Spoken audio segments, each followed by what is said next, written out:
Hey friends, Mark Holmes here with my buddy CowboyJobu, and as always, thank you guys for watching, commenting, and subscribing to the Jobu Sports Report. Because without you guys, well, we don't want to know what it's like without you guys, because you guys make this show what it is.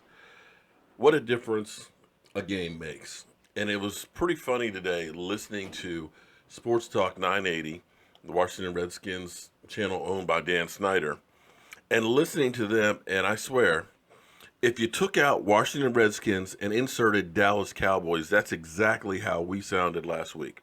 Now, make no mistake, our team has a lot of problems. We've got a lot of things that we've got to fix and things like that. And, unfortunately, we've wasted a lot of the season. Hats off to the coaching staff, and don't get it twisted that I'm thinking that all of a sudden Jason Garrett and crew gets it. I still am not a fan of Jason Garrett. But I recognize the fact that they made some changes after they hit rock bottom and it looked like everything was lost, which ended up doing some good. There's still a lot of issues out there. I still have problems with us going with the cover two in the red zone, leaving guys wide open. I still have some questions on some of the play calling and so on, and we still have problems with guys getting open. That being said, a win is a win. But by all means, does this win not really tell you a whole lot? Because the Washington Redskins literally have nobody. They are beat down even worse than we are. They were on the third string center, and they don't have any tackles. They had literally guards playing tackle last night. So pump your brakes a little bit before you get excited and everything else. Now, before I get on to my real subject in here, one thing I'm proud about is this channel. I try and be very family friendly. I try and be welcoming to all people and things like that. And I don't try and make this a trash talking channel. We get a few SOBs that come in just to try and talk trash and stuff. And the most part, I don't want to ban people and things like that. And I don't want to use the person's name on this one because it's a Dallas Cowboy fan, and it's cowboy on cowboy crime. But I kind of take offense to somebody saying that when the Cowboys make the playoffs, I don't want to hear you cheering them on because you gave up on the team. Hashtag, I forgot the hashtag. Let me see let me make sure I get the quote right. Hold on. Let's see. We'll get here. Oh, you gave up on the team. I don't want to hear you cheer us on in the playoffs when we sneak in. Hashtag lost respect for you. Okay. I'm not going to be everything is blue skies and rainbows. When shit stinks, I'm going to tell you shit stinks in here. And when you looked at that team that played the last 3 weeks between the lack of adjustments, the lack of play calling, the lack of tackling, the lack of getting open, I'm sorry, did not look like a playoff team. And quite frankly, playoffs are still a pipe dream. The fact that I go through and tell you those things is because I want this team to be better. I'm tired of having moral victories of we win the division and get a number one seed and then we're out in the first round of the playoffs. I want what's over there. Super Bowls. Super Bowls. So don't come in here and tell me I gave up on the team. Especially pot, meat, kettle. Because I go to your page, your site, and lo and behold, the first video that pops up is Josh McDaniels to the Dallas Cowboys. I'm sorry. If you're talking about another coach coming to the Dallas Cowboys, to me, that sounds a lot like you gave up on the team. Fans, am I wrong on that one? Because if the team makes the playoffs, then we're not changing coaches. There's no way in the world Jerry Jones would get rid of Jason Garrett if we made the playoffs. So, as far as you having credibility, you don't have any, dude. But anyway, like I said, I don't like to be like that, but come on. Come on, man. Let's get real. So, if we're talking about playoffs, Playoffs? You're talking about playoffs? Yeah, there's a chance. There is a chance, of course. Be it very slight, and you need a whole lot of shit to fall in place. I'm not saying it can't happen. You took the first step last night, but literally we have to win the last 4 games. Because we're chasing right now. You got the Panthers as one wild card, who are 8-3, and the other wild card is the Falcons, who are 7-4. Now, the problem with that is you lost to them, which means they are actually even higher up, okay, because they own the tiebreaker. However, if we look at the Falcons' remaining opponents, here's where the hope all lies, because you're not catching Carolina. You're not catching Carolina. The only hope is that you catch Atlanta and you catch everybody else who's ahead of us. But what you have to become right now is a Vikings and Saints fan, because that's the next 2 opponents that the Falcons face.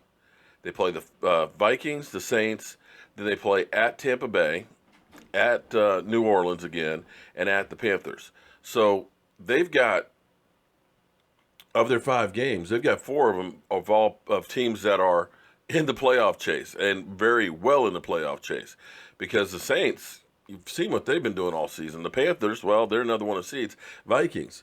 So you've got 4 games against 3 playoff teams, and you have the Buccaneers. So it is possible that they can take a step back. Carolina, on the other hand, has the Vikings left. I'm sorry, the Saints, the Vikings, the Packers, the Buccaneers, and the Falcons. So, yeah, they could stumble, but they're not going to stumble enough for us to catch them. The only hope is Atlanta.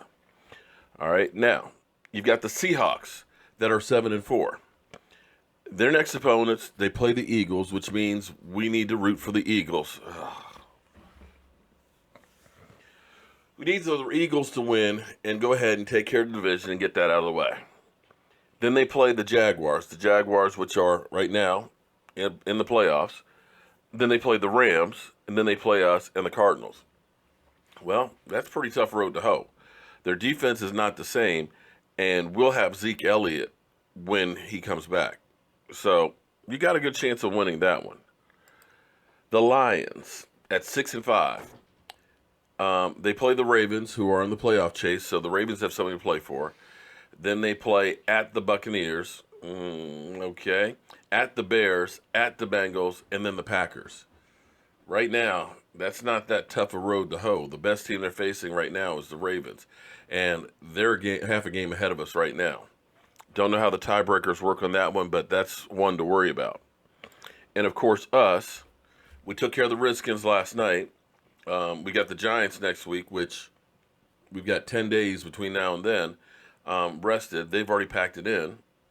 Then we play at the Raiders. The Raiders, they look to be firing their offensive coordinator.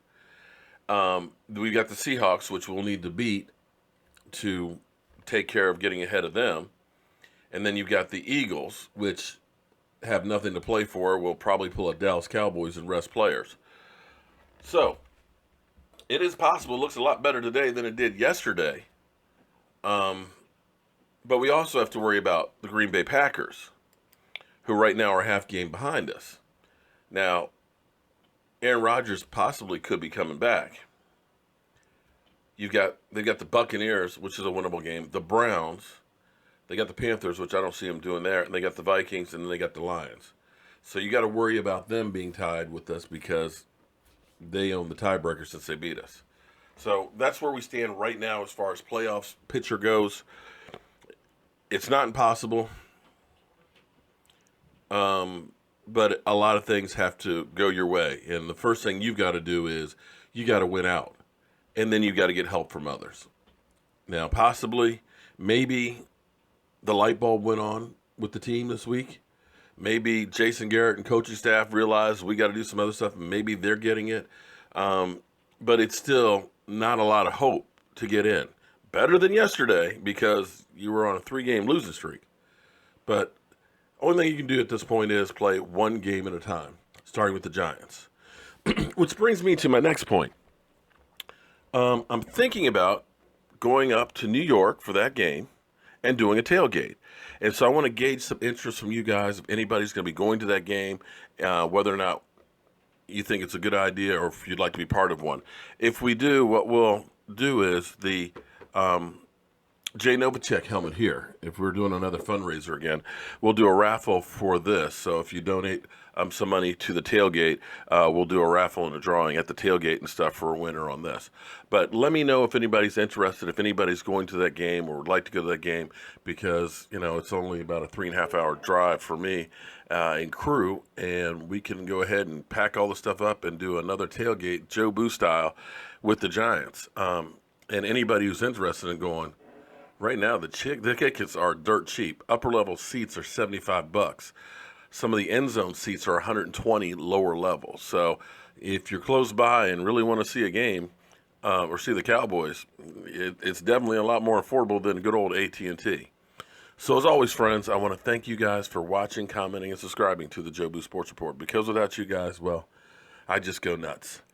Now, I'm going to go take a nap because I got to work again tonight, and then I've got a 6 a.m. flight tomorrow. So it's going to be a busy, busy day.